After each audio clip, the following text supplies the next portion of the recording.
electric potential energy and the electric potential.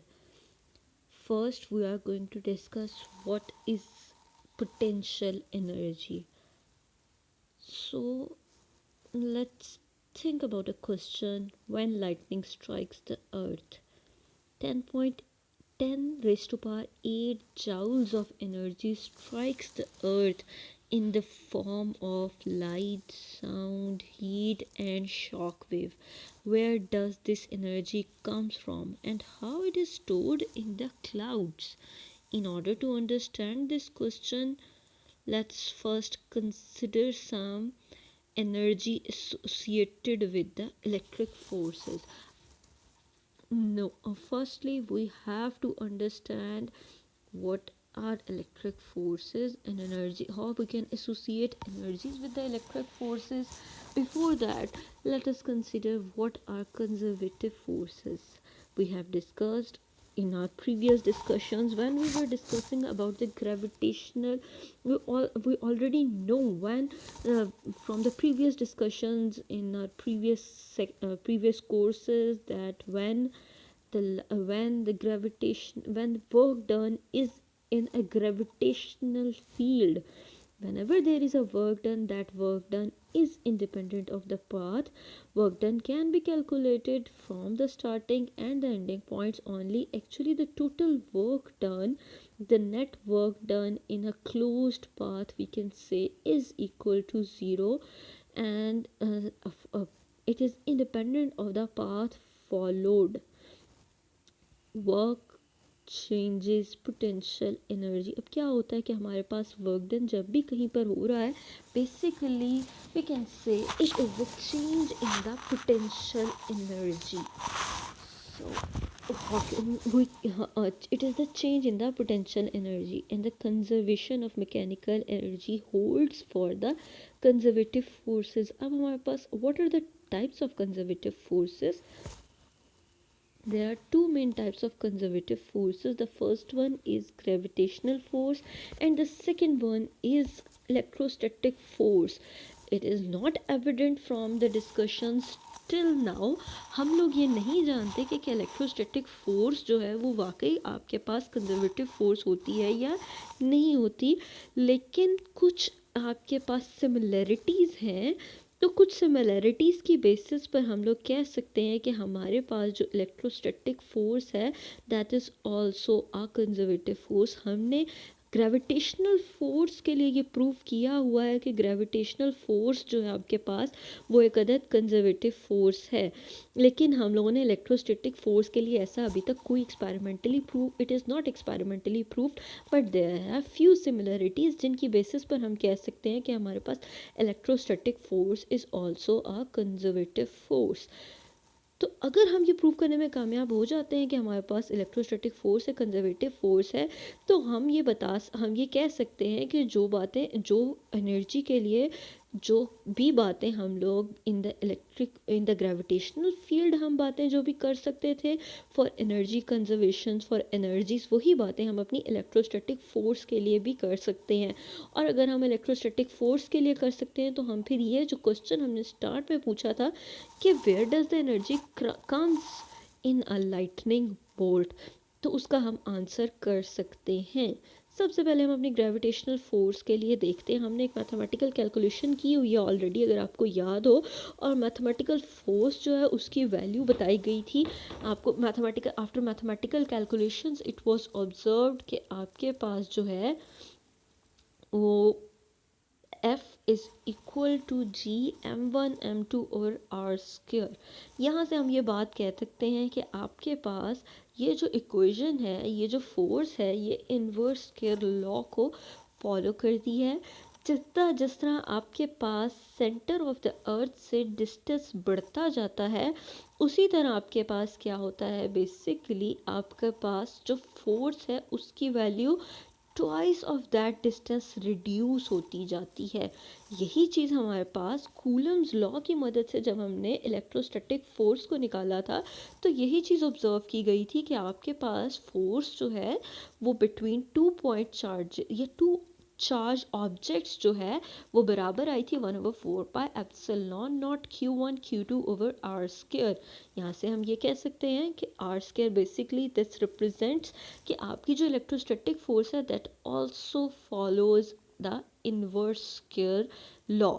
फिर आपके पास अगर हम पोटेंशियल एनर्जी निकालना चाहते हैं किसी भी ऑब्जेक्ट के लिए, तो पोटेंशियल एनर्जी किसी भी, अगर आपके पास क्या है, एक ऑब्जेक्ट है, हम बात करें अपनी ग्रेविटेशनल फोर्स की, तो आपके पास ग्रेविटेशनल फोर्स के अंदर अगर आप कहते हैं कि आपके पास एक ऑब्जेक्ट m1 किसी पॉइंट पर पड़ा हुआ है और m2 भी बिल्कुल उसके साथ ही पड़ा हुआ था, लेकिन क्या हुआ, आपने क्या किया, m2 को उठाया m1 के पास से और उसको क्या कर दिया, एक सर्टेन हाइट पर ले गए हैं। पहले r1 पोजीशन पर पड़ा हुआ था और फिर आपने उसको उठाया और उसको आप RF पोजीशन पर ले गए हैं।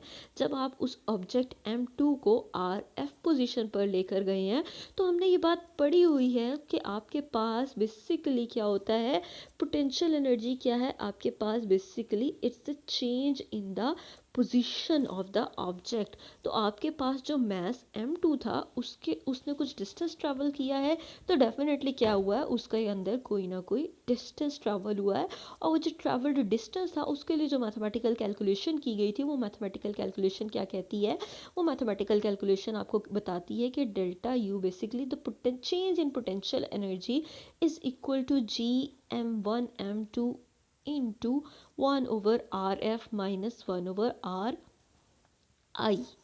अब जी हम बात करते हैं अपनी इलेक्ट्रोस्टैटिक फोर्सेस की। तो इलेक्ट्रोस्टैटिक फोर्सेस, अगर हम सिंपल बात करते हैं किसी जनरल फोर्स की, तो ये जो जनरल फोर्स आपके पास होती है, जनरल फोर्स क्या करती है, वो अगर आप किसी ऑब्जेक्ट को उसकी इनिशियल पोजीशन से फाइनल पोजीशन पर लेकर जाते हैं, किसी ऑब्जेक्ट को, हम ये ध्यान में रखिएगा हमने अभी तक जितनी कैलकुलेशंस की थी वो ऑब्जेक्ट्स के लिए की हुई हैं। अगर आपको अपना एफएससी का टॉपिक याद करते हैं, वर्क का force chapter number 4 I think, उस चैप्टर नंबर 4 के अंदर आपके पास है वर्क, फोर्स एंड वर्क। तो फोर्स जो था आपका चैप्टर 4 का पहला टॉपिक था तकरीबन, उसमें ये बात की गई थी कि आपके पास क्या है, कि आपके पास फोर्स अगर आप कैलकुलेट करना चाहते हैं तो that force is equal to the negative of the that force is equal to basically that force can do a work in bringing an object from one position to the other position। जब आप object को एक position से दूसरी position पर लेकर जाते हैं तो क्या होता है, आपके पास definitely there is a change in the position, और the change in the position results in the potential energy.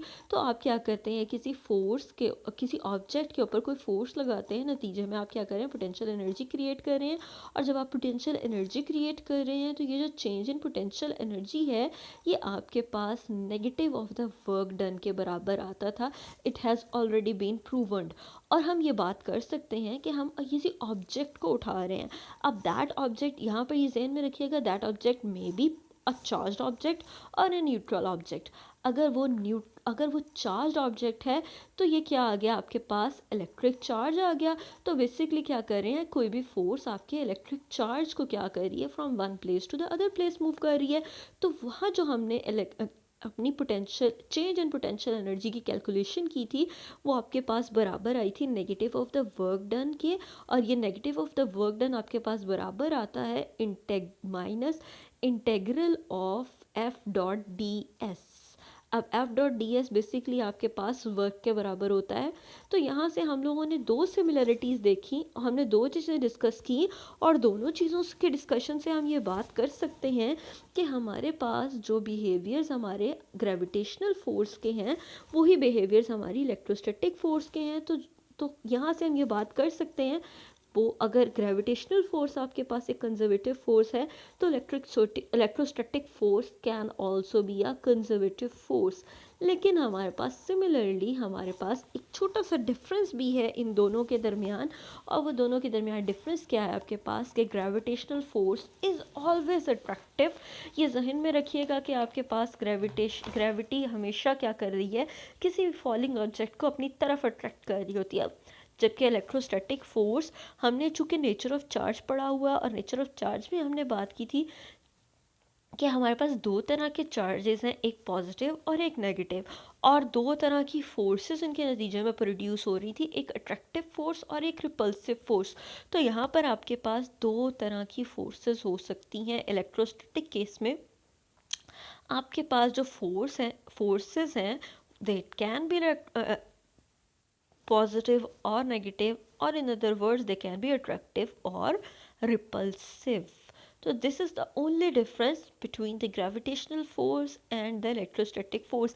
लेकिन ये हमारे पास हमारे जो हमने अभी assumption की है कि हमारे पास जो electrostatic force is a conservative force, ये इसको हम किसी भी सूरत में अनट्रू नहीं कर सकती, ये हमारे इस डिडक्शन को किसी भी सूरत में फॉल्स नहीं कर सकती, क्योंकि इट ओनली बिहेव्स और it only acts as the nature of the charge. ये सिर्फ और सिर्फ चार्ज के sign of the potential energy को इफ़ेक्ट करेगी, ये हमारे पास और किसी चीज़ को इफ़ेक्ट नहीं करेगी। नाउ इलेक्ट्रिक पोटेंशियल एनर्जी हम डिस्कस करने जा रहे हैं कि इलेक्ट्रिक पोटेंशियल एनर्जी क्या होती है।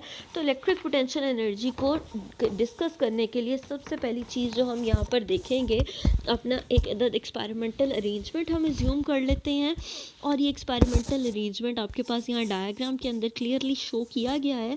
द डायग्राम सेज कि आपके पास क्या है जी, लेट अस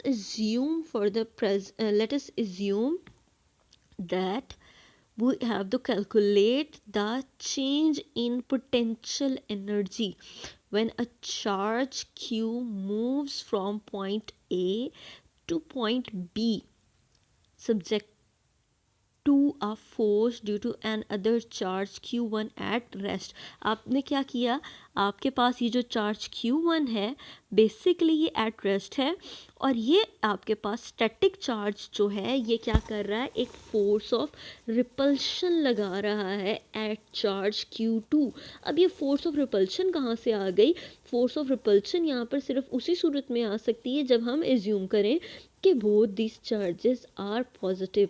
अगर ये दोनों चार्जेस पॉजिटिव हैं तो आपके पास क्या होगा, या आपके पास ये जो चार्ज q1 है, ये चार्ज q1 आपके पास अपने चार्ज q2 के ऊपर एक अदद रिपल्सिव फोर्स अप्लाई करेगा। अब हम बात करते हैं, हम अपनी आसानी के लिए ये जो मोशन है ऑफ चार्ज, आपके पास चार्ज q2 जो था वो पहले पोजीशन A पर मौजूद था, फिर जैसे ही इसके ऊपर फोर्स ऑफ रिपल्शन लगना शुरू हुई ये अपनी पोजीशन A को छोड़ेगा और मूव कर जाएगा टुवर्ड्स पोजीशन B, और जब ये पोजीशन B पर जाएगा तो आपके पास क्या होगा, ये जहन में रखिएगा, it can follow any path, लेकिन हम सिंप्लिसिटी के लिए क्या कर रहे हैं कि हम जो है वो एक अदद स्ट्रेट पाथ को एज्यूम कर रहे हैं कि ये A से B तक जाते हुए इसने एक अदद स्ट्रेट पाथ को फॉलो किया है।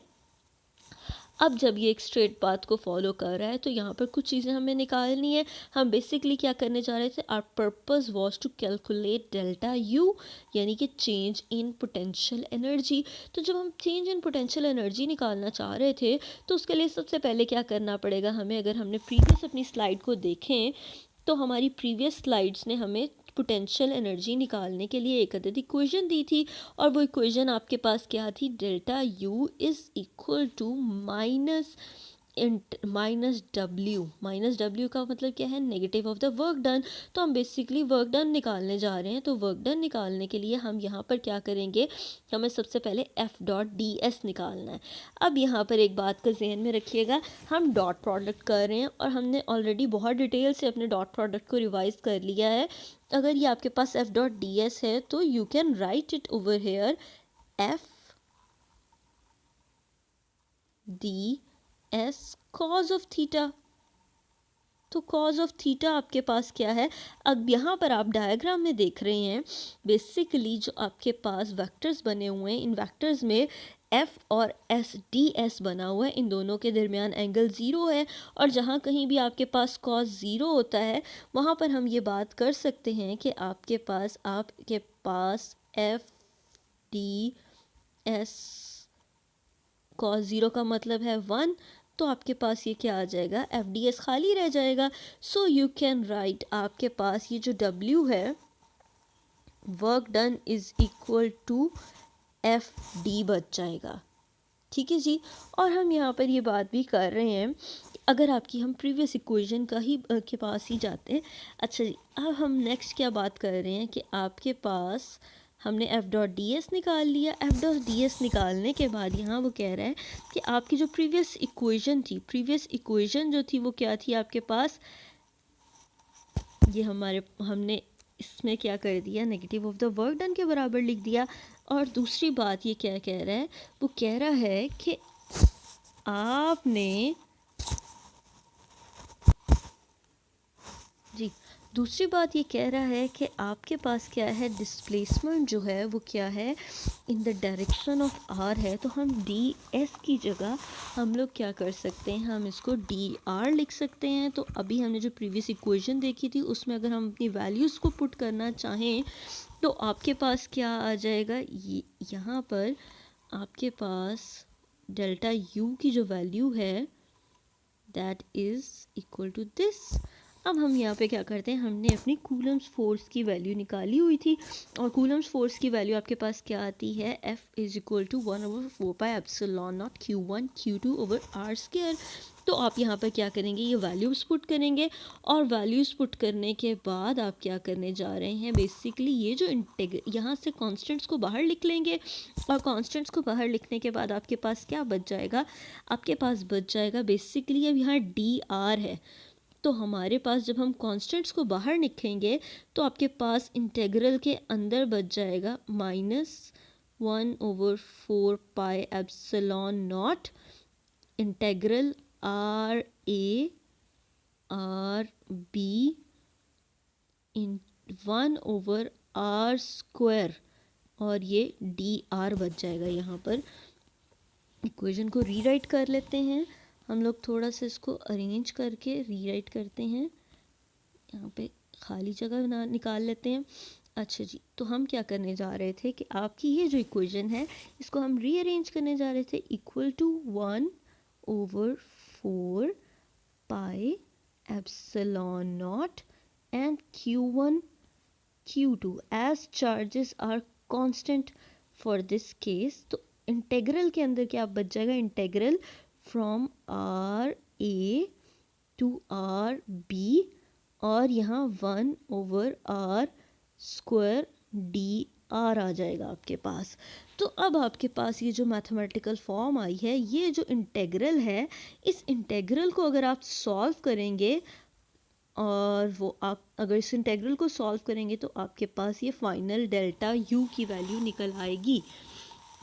अच्छा जी, अब वो कहता है कि अगर आपके पास क्या है, अगर आपका ये जो चार्ज है, ये चार्ज, अब ये इक्वेशन हम अपने पास जहन में रखेंगे और हम अपने चार्जेस के साथ कुछ थोड़े से एक्सपेरिमेंट्स करने जा रहे हैं कि अगर आपके पास ये चार्जेस जो हैं वो मूव कर रहे हैं अवे फ्रॉम ईच अदर, अगर आपके पास ये एक दूसरे से मूव करेंगे अवे तो क्या होगा, आपके पास ये आर बी की वैल्यू जो है वो क्या होगी, आर बी की वैल्यू चेंज होगी. आर वन जो है आपके पास, आर ए जो है बेसिकली क्या था, अगर हम प्रीवियस डायग्राम पे देखें तो R A was the difference, was the distance from point A to from Q1 to A. और आर बी क्या था, आर बी बेसिकली क्या था, आपका न्यू डिस्टेंस था जो आपने अटेन करना था फ्रॉम पॉइंट फ्रॉम Q1 से आपके पास B तक का जो डिस्टेंस था वो आर बी था. और इस वक्त जो आपका चार्ज पार्टिकल मौजूद था वो आर पर मौजूद था. अगर क्या हो रहा है, ये पार्टिकल्स एक दूसरे से अवे जा रहे हैं और अगर ये पार्टिकल्स एक दूसरे से अवे जा रहे हैं तो यहाँ पर कहता है कि जो पोटेंशियल एनर्जी है उसकी वैल्यू क्या होगी, उसकी चेंज इन पोटेंशियल एनर्जी आपके पास जो है उसकी वैल्यू जो है वो आपके पास क्या हो जाएगी, वो डिक्रीज़ हो जाएगी. इसी तरह अगर आपके पास क्या है, ये जो चार्ज पार्टिकल्स हैं ये मूव करते हैं टुवर्ड्स ईच अदर, तो जो पोटेंशियल एनर्जी है उसकी value, change in potential energy की वैल्यू जो है वो इंक्रीज़ करने लगेगी. अच्छा जी, अब बात करता है कि अगर आपके पास क्या हो ये दोनों चार्जेस, अभी हमने पहले डिस्कशन की थी, उसमें हमने डिस्कशन में बात की थी कि ये दोनों चार्जेस अगर क्या हो, एक सेम नेचर के हो, यानी दोनों पॉजिटिव चार्जेस हो, तो आपके पास क्या है, आपके पास पोटेंशियल एनर्जी की ये फाइनल इक्वेशन आ जाती है। फिर कहते हैं कि अगर आपके पास, अब हम क्या कर रहे हैं, डिफरेंट एक केस कंसिडर कर रहे हैं जिसमें हम कहते हैं कि Q1 और Q2 जो दोनों हैं both are of opposite nature. अगर वो दोनों ऑपोजिट नेचर के होंगे तो आपने एफ डॉट डी एस निकालना है। अब एफ डॉट डी एस में क्या चेंज आएगा, हम अपनी प्रीवियस डायग्राम की तरफ जाते हैं। आपके पास जो डायग्राम थी, डायग्राम क्या कह रही थी कि आपके पास क्या हो रहा है, बेसिकली चार्ज पार्टिकल्स हैं और हमारे ये चार्ज पार्टिकल्स पहले थे दोनों पॉजिटिव, अब क्या हुआ, एक हो गया आपके पास पॉजिटिव और एक हो गया आपके पास नेगेटिव। अब क्या होगा, डेफिनेटली आपके पास क्या होगी, फोर्स की डायरेक्शन क्या हो जाएगी, प्रीवियस से ऑपोजिट। अब क्या हो रहा है, both will attract each other. जब ये एक दूसरे को अट्रैक्ट करेंगे तो क्या होगा, फोर्स की डायरेक्शन तो ये हो जाएगी आपके पास और डिस्प्लेसमेंट की डायरेक्शन भी ये हो जाएगी। फोर्स और डिस्प्लेसमेंट की डायरेक्शन तो सेम हो जाएगी और क्या होगा आपके पास, अब जब डायरेक्शन आपके पास दोनों की सेम हो जाएगी लेकिन आपके पास क्या है, प्रीवियस से ऑपोजिट हो गई, तो प्रीवियस से ऑपोजिट होने की सूरत में हम क्या कहते हैं, आपके पास एफ डॉट डी एस जो है ये आपके पास बेस माइनस टाइम आ जाएगा, प्रीवियस से ऑपोजिट हो गई है इसलिए इसके साथ हमने माइनस का साइन लगा दिया है। देन आपके पास क्या आएगा, वर्क डन की जो वैल्यू आ जाएगी वो ये निकल आई है आपके पास। उसके बाद क्या कहते हैं जी, उसके बाद टोटल आपने एफ डॉट डी एस निकाल लिया। अब ये जहन में रखिएगा दोनों चार्जेस जो हैं वो अपोजिट नेचर के हैं, तो आपके पास जो मैग्नीट्यूड ऑफ द चार्ज आएगा वो माइनस टाइम्स आ जाएगा, लेकिन आपकी जो फाइनल इक्वेशन है उसके ऊपर कोई फ़र्क नहीं पड़ेगा, आपके पास फाइनल इक्वेशन जो है वो सेम रहेगी।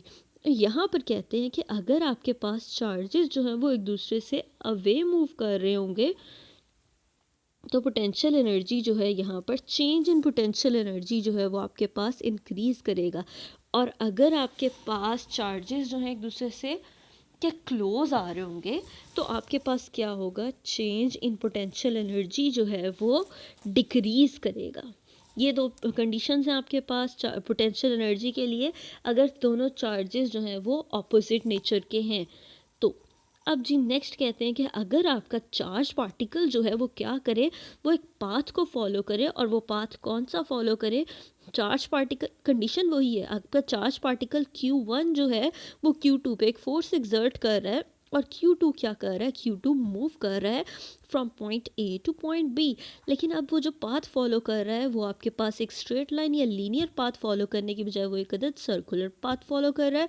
और जब वो एक अदद सर्कुलर पाथ फॉलो करेगा और ये जहन में रखिएगा कि फोर्स ऑफ यहाँ पर भी आपके पास दोनों चार्जेस जो हैं वो दोनों ऑपोजिट नेचर के हैं। अगर ये दोनों ऑपोजिट नेचर के हैं तो क्या होगा आपके पास, both these charges will repel each other, और रिपेल करेंगे तो ये जो फोर्स है, रिपल्शन की फोर्स, इसकी डायरेक्शन अवे आउटवर्ड डायरेक्शन में बनेगी। जबकि डिस्प्लेसमेंट जो है वो अगर आपको याद आप देखें तो डिस्प्लेसमेंट क्या है, वो अपवर्ड डायरेक्शन में आ रही है। तो दोनों के दरमियान आपके पास एंगल जो है वो 90 का बनेगा, और जब ये एंगल 90 का बनेगा तो F dot D S is equal to 0, as we can say cos 90 is equal to 0।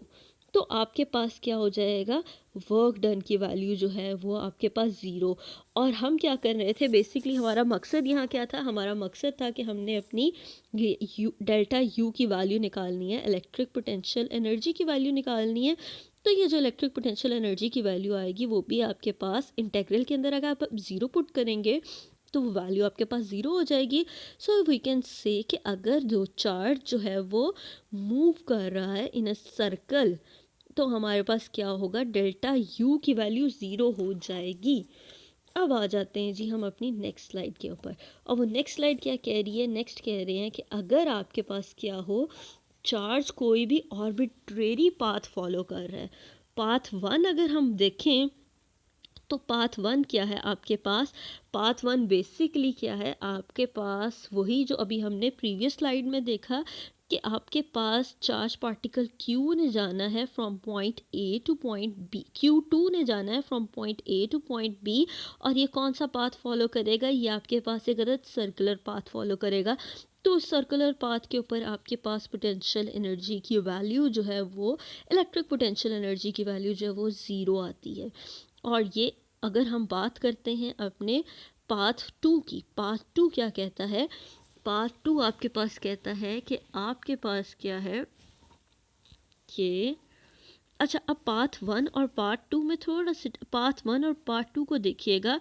आपके पास क्या है, पाथ 1 क्या कह रहा है, पाथ 1 जो है, let's discuss the diagram again. आप सबसे पहले अपने पाथ 2 को चेक करें। पाथ 2 क्या है, पाथ 2 शोज़ कि आपके पास एक अदर लीनियर पाथ है, और लीनियर पाथ के लिए हमने अभी अपनी डेल्टा यू की वैल्यू निकाली थी, और वो डेल्टा यू की वैल्यू क्या कहती है आपके पास कि आपका जो है वो चार्ज डेल्टा यू की वैल्यू अगर आप निकालते हैं तो वो डेल्टा यू की वैल्यू आपके पास हमने ऑलरेडी निकाल ली है। अब हम पाथ 1 की बात करते हैं। तो पाथ 1 क्या है, पाथ 1 पहले आपको नज़र आ रहा होगा, it's a straight path and then it turns to a curve path. तो ये दोनों चीज़ों को फॉलो कर रहा है, उनके पास लीनियर भी टर्न कर रहा है और फिर कर्व पाथ भी है। तो लीनियर के अक्रॉस आपके पास u की वैल्यू वही आएगी जो हमने ऑलरेडी कैलकुलेट की हुई है, और कर्व पाथ के लिए हमने भी कहा कि हमारा डेल्टा u जो है वो बराबर है ज़ीरो के। तो हम बात क्या कर रहे हैं, हम ये कह रहे थे कि हमारे पास ये जो इलेक्ट्रोस्टैटिक फोर्स है ये कंजर्वेटिव फोर्स है। तो ये पाथ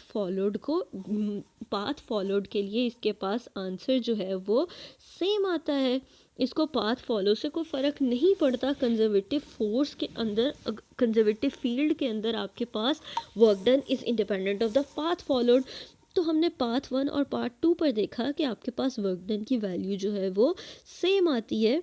तो अगर हम पाथ 3 को फॉलो करते हैं तो ये जो पाथ 3 है, ये पाथ 3 के लिए भी आपके पास वर्क डन की वैल्यू वही आएगी जो पाथ 1 और पाथ 2 के लिए आई थी। ठीक है जी।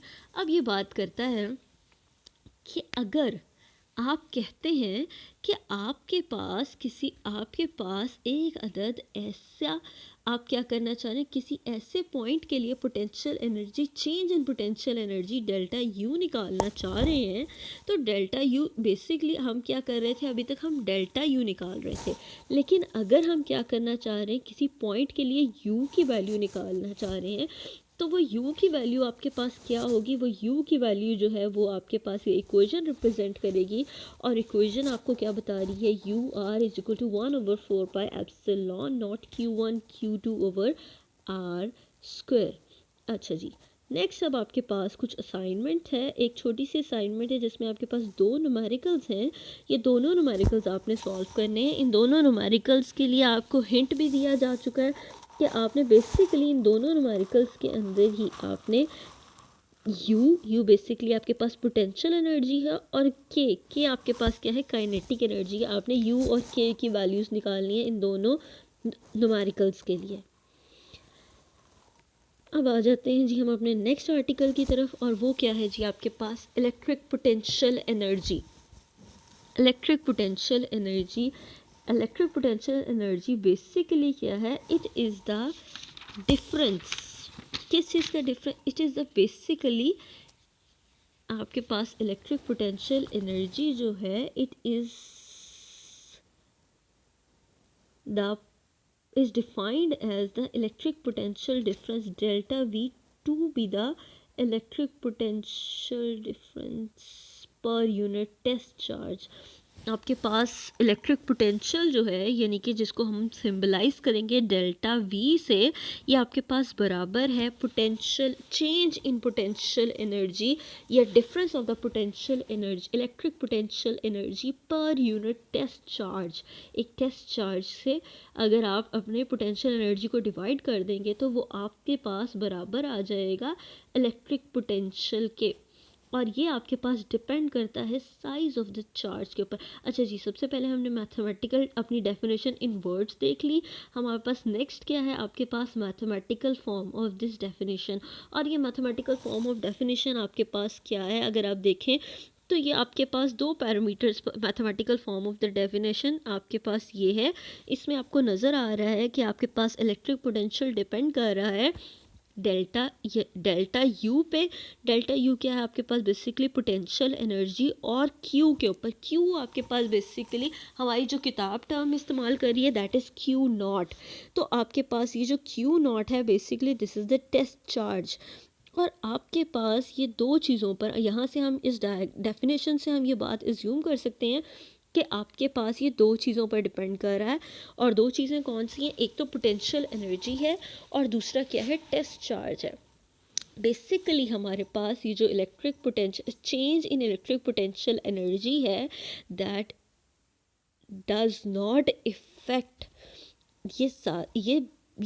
ये एक फिजिकल क्वांटिटी है, और this physical quantity is also affected by the charge, by the test charge. तो जितना आपके पास टेस्ट चार्ज की, तो यहाँ से हम ये ज्यूम कर सकते हैं कि हमारा इलेक्ट्रिक पोटेंशियल जो है वो डिपेंड कर रहा है अपने टेस्ट चार्ज के ऊपर, size of the test charge के ऊपर। अगर आपके पास टेस्ट चार्ज का साइज हम उसको डबल कर देते हैं तो आपके पास जो पोटेंशियल डिफरेंस है उसकी वैल्यू भी डबल हो जाएगी। सिमिलरली अगर हम अपने टेस्ट चार्ज की डिस्टेंस को, टेस्ट चार्ज को 3 टाइम्स कर देंगे तो हमारे पास जो है हमारा इलेक्ट्रिक पोटेंशियल एनर्जी का चेंज जो है वो 3 टाइम्स हो जाएगा। पोटेंशियल एनर्जी का चेंज 3 टाइम्स हो जाएगा। इसी तरह हमारे पास इलेक्ट्रिक पोटेंशियल जो है that is also affected by the this test charge. अब यहाँ पर आपके पास ये जो डेल्टा वी ए बी है, ये बेसिकली क्या है? ये इलेक्ट्रिक पोटेंशियल डिफरेंस है between 2 points, point A and point B. और ये डिफरेंस जो है हम लोग इसको माइनस की फॉर्म में भी लिख सकते हैं।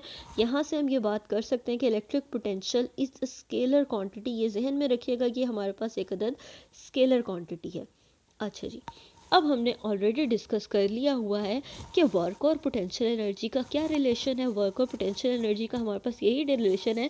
हम कह सकते हैं कि your work done, your potential energy, change in potential energy delta U is equal to negative of the work done. तो जब ये negative of the work done के बराबर है तो हम सिंपली क्या कर सकते हैं? अपनी जो प्रीवियस इक्वेशन हमने अभी इलेक्ट्रिक पोटेंशियल के लिए लिखी थी, delta V is equal to delta U over Q naught, तो इस इक्वेशन को हम चेंज कर सकते हैं और इस इक्वेशन में हम लोग डेल्टा यू की जगह माइनस डब्ल्यू लिख सकते हैं।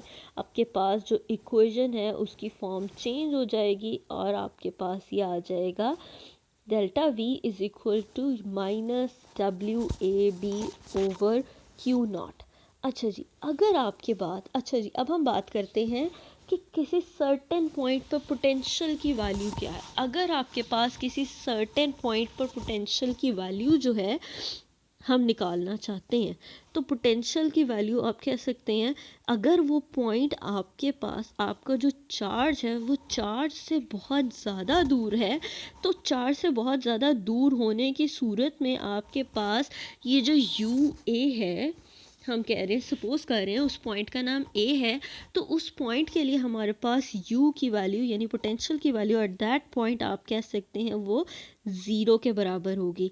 अगर आपके पास वो वैल्यू 0 के बराबर होगी तो आपकी ये जो ऊपर वाली इक्वेशन है जिसमें हम डेल्टा u पुट कर रहे थे उसमें अब क्या हो जाएगा? आपके पास डेल्टा u की वैल्यू अगर हम लिखना चाहें, हम यहाँ पर कहते हैं कि आपके पास यू ए डेल्टा यू, अभी हमने कहा बराबर है आपके पास यू बी। बुक आपकी स्मॉल यूज़ कर रही है तो हम भी स्मॉल ही यूज़ कर लेते हैं। Delta U is equal to U B minus U A, और हमने अभी कहा कि यू ए जो है वो 0 के बराबर है, तो आपके पास delta U is equal to U B आ जाएगा। और यू बी की जगह आप सिंपली क्या लिख सकते हैं? B you.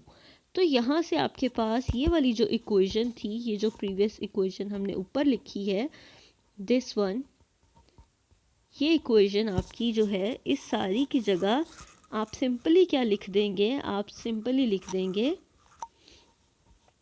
जो हमने प्रीवियस पेज पर, प्रीवियस स्लाइड में अपनी इक्वेशन देखी थी उसमें आपके पास डेल्टा यू की जगह आप सिंपल यू भी लिख सकते हैं if the separation between the charge is infinite। अच्छा जी, अब आ जाते हैं हम अपनी नेक्स्ट बात पर। और नेक्स्ट बात क्या है, वो कहता है कि पोटेंशियल जो है, इलेक्ट्रिक पोटेंशियल, उसकी कितनी टाइप्स हो सकती हैं। इलेक्ट्रिक पोटेंशियल की आपके पास तीन मेजर टाइप्स हैं। कहता है कि आपके पास तीन तरह का इलेक्ट्रिक पोटेंशियल हो सकता है। The first one is the positive potential. अब पोटेंशियल कहाँ पॉजिटिव हो सकता है आपके पास, potential can be positive near an isolated positive charge. अब यहाँ ये टर्म जहन में रखिएगा कि चार्ज मस्ट बी आइसोलेटेड। अगर चार्ज के आसपास कोई दूसरा चार्ज है तो वहाँ पर इलेक्ट्रिक पोटेंशियल की वैल्यू जो है वो वेरी कर सकती है। अब नेक्स्ट क्या कह रहा है, इलेक्ट्रिक पोटेंशियल नेगेटिव कब होता है, तो electric potential can B negative near an isolated negative charge. इसके अलावा इलेक्ट्रिक पोटेंशियल एक और जगह पर नेगेटिव हो सकता है, और वो एक स्पेशल केस है। उस स्पेशल केस में वो कहता है कि अगर आप एक पॉजिटिव टेस्ट चार्ज लें और उसको एक पॉजिटिव चार्ज के पास लेकर आए तो क्या होगा, both the charges will repel each other. और जब ये एक दूसरे को रिपेल करेंगे तो फोर्स ऑफ रिपल्शन लगेगी, और इस सूरत में आपके पास क्या होगा, आपके पास यहाँ पर जो साइन है फोर्स के साथ वो माइनस का आ जाएगा। तो जब आपके पास फोर्स के साथ माइनस का साइन आएगा, और हम प्रीवियस इक्वेशंस अपनी देख कर आए हैं, और प्रीवियस इक्वेशंस में आपके पास ये वाली जो इक्वेशन है, यहाँ पर अगर आपके पास फोर्स के साथ माइनस का साइन आ जाता है तो ये आउटसाइड पे आपका साइन माइनस की बजाय प्लस हो जाएगा, और प्लस हो जाएगा तो आपके पास क्या होगा, यहाँ से आपके पास डेल्टा वी की जो वैल्यू है वो आपकी चेंज हो जाएगी। और जब डेल्टा वी की वैल्यू आपके पास चेंज हो जाएगी तो हम कहेंगे कि यहाँ से आपके पास बेसिकली नेगेटिव पोटेंशियल की पोटेंशियल जो है वो नेगेटिव हो जाएगा। अच्छा जी, अब कहता है कि आपके पास पोटेंशियल ज़ीरो कब हो सकता है। पोटेंशियल ज़ीरो सिर्फ उसी सूरत में हो सकता है जब आप क्या हैं, चार्ज से बहुत ज़्यादा दूर लाए कर रहे हैं, तो उस सूरत में आपके पास पोटेंशियल जो है वो नेगेटिव पोटेंशियल होगा। नेक्स्ट अब हम डिस्कस कर लेते हैं अपने इलेक्ट्रिक पोटेंशियल के यूनिट को। हमारा इलेक्ट्रिक पोटेंशियल का यूनिट क्या है, हमने अभी अभी अपने पास मैथमेटिकल इक्वेशन लिखी, और मैथमेटिकल इक्वेशन क्या लिखी, डेल्टा यू, सॉरी हम इलेक्ट्रिक पोटेंशियल की बात कर रहे हैं, उससे पहले हम अगर अपनी डेल्टा यू की बात कर लेते हैं। डेल्टा यू क्या होता है, तो डेल्टा यू हमने बात अभी कहा था कि आपके पास डेल्टा यू बराबर है वर्क डन के, और वो आपके पास क्या था, एफ डॉट डी एस के बराबर था। एफ डॉट डी एस का मतलब क्या है, आपके पास फोर्स, और फोर्स का यूनिट अगर हम डेल्टा यू का यूनिट लिखना चाहते हैं तो यहाँ पर आपके पास बेसिकली क्या है, डेल्टा यू बराबर है वर्क डन के, और ये वर्क डन जो है वो बराबर है फोर्स के। फोर्स का यूनिट आपके पास क्या होता है, that is equal to newton. और आपके पास जो डिस्टेंस है, डिस्टेंस जो है वो बराबर होता है मीटर के। तो आप यहाँ से ये कह सकते हैं कि आपके पास वर्क डन जो है उसका यूनिट आता है न्यूटन मीटर। अच्छा जी, और न्यूटन मीटर को जो नाम दिया गया है दैट इज़ जाउल। तो आपके पास वर्क डन जो है वो बराबर है जाउल के। अब बात करते हैं इलेक्ट्रिक पोटेंशियल की। अब इलेक्ट्रिक पोटेंशियल में हमने बात की, और इलेक्ट्रिक पोटेंशियल में हमने कहा कि हमारे पास इलेक्ट्रिक पोटेंशियल डेल्टा वी जो है वो बराबर है हमारे पास डेल्टा यू के ओवर क्यू के, तो क्यू नॉट के।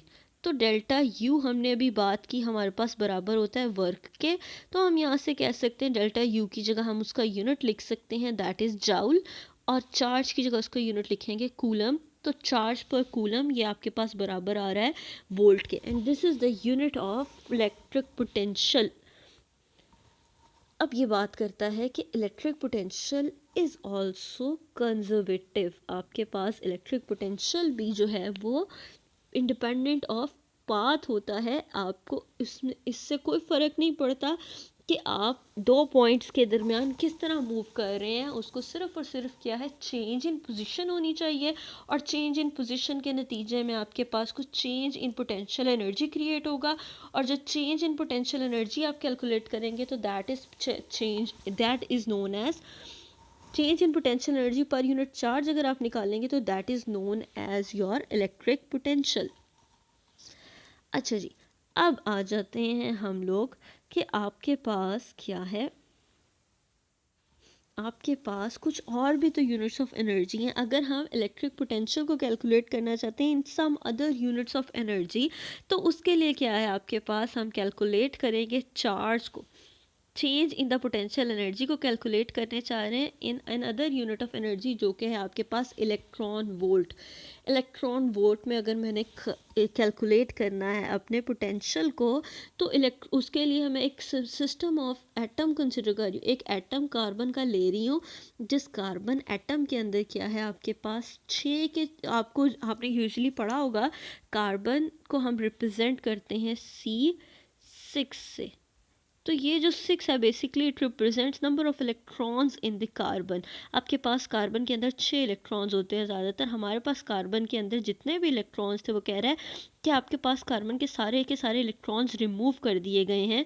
तो कार्बन के ऊपर जो आपके पास चार्ज है, चार्ज आपके पास वो क्या है, +6 के बराबर है।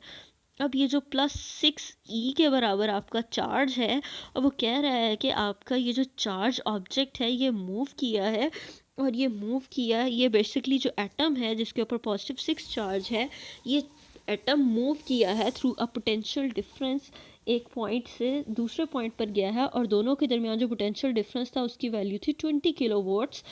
तो आप क्या करें कि चेंज इन पोटेंशियल एनर्जी को निकालें इन इलेक्ट्रॉन वोल्ट्स। तो ये इलेक्ट्रॉन वोल्ट्स में आपके पास निकालेंगे तो ये क्या आ जाएगा आपके पास, अब सिंपल ये आपके पास मैथमेटिकल इक्वेशन हमने भी ड्राइव की हुई है, delta U is equal to Q into delta V।